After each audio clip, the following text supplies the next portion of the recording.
Hey guys, it's me, Sasuke125 here, and I just saw the second episode of Season 5 of Samurai Jack. And man, it was awesome! This series is just getting better and better. Well, miniseries.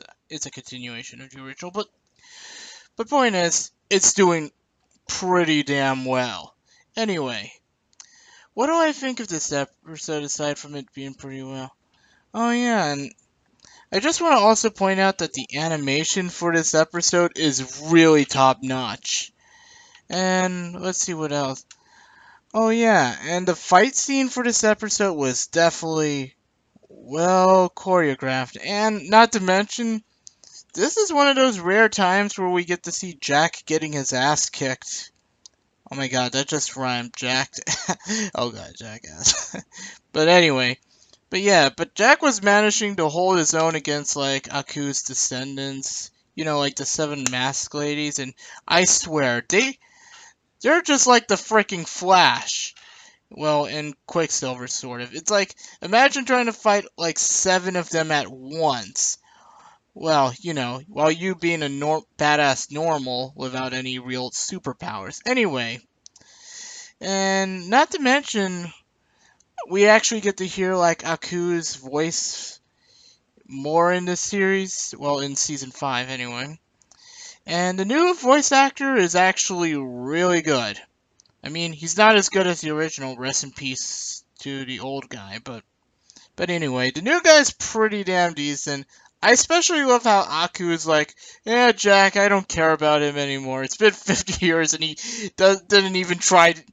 He hasn't tried to confront me yet, face on.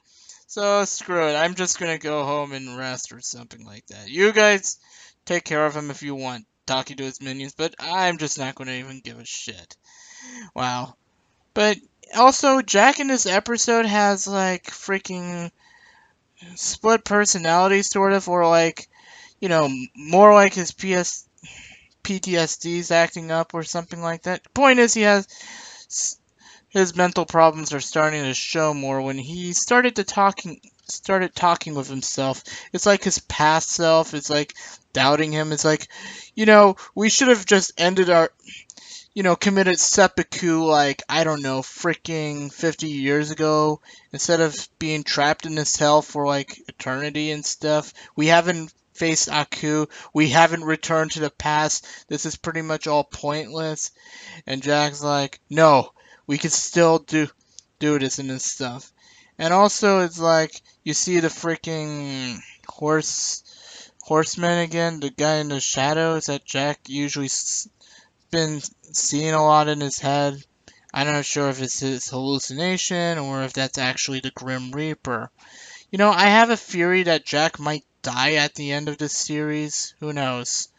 But anyway, as for the battle itself in this episode, it was really well presented, and I like how Jack was able to use the environment to his advantages, and sure, again he was still getting his ass kicked, but hey, I mean he was still managing to hold off seven flashes. Well, okay, Aku's descendants, but anyway, but luckily Jack managed to slice one of their throats, and oh boy, surprisingly, we actually get to see blood. Well, not surprisingly, seeing this is on Adult Swim, but still pretty interesting to notice. And there was also a fight with a wolf and a bunch of tigers for some symbolism. Wow, during the fight between Jack and the freaking, Aku's descendants or something.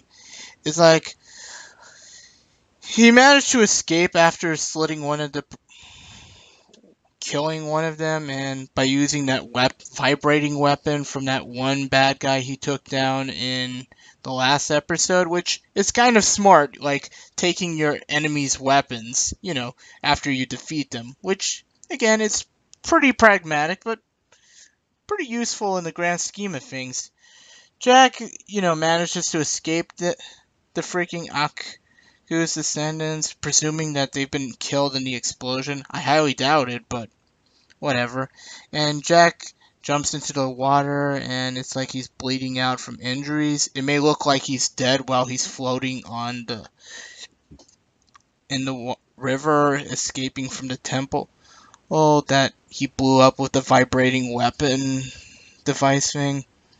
But don't worry, Jack is not dead. I mean, hell, it's like the first 2 episodes of season 5. I mean, if they just ended it there, that would have sucked. No, he's not going to die for at least until the end of season 5. Let's just hope not, but maybe we might get like one of those bittersweet ending type of deals, but hey, I mean, overall, I give this episode like a 9 out of 10. It's definitely better than the first episode, I'll tell you that. Not that the first episode was bad. Well, anyway, this is SS Sasuke 125 here, and I'm signing out. Goodbye!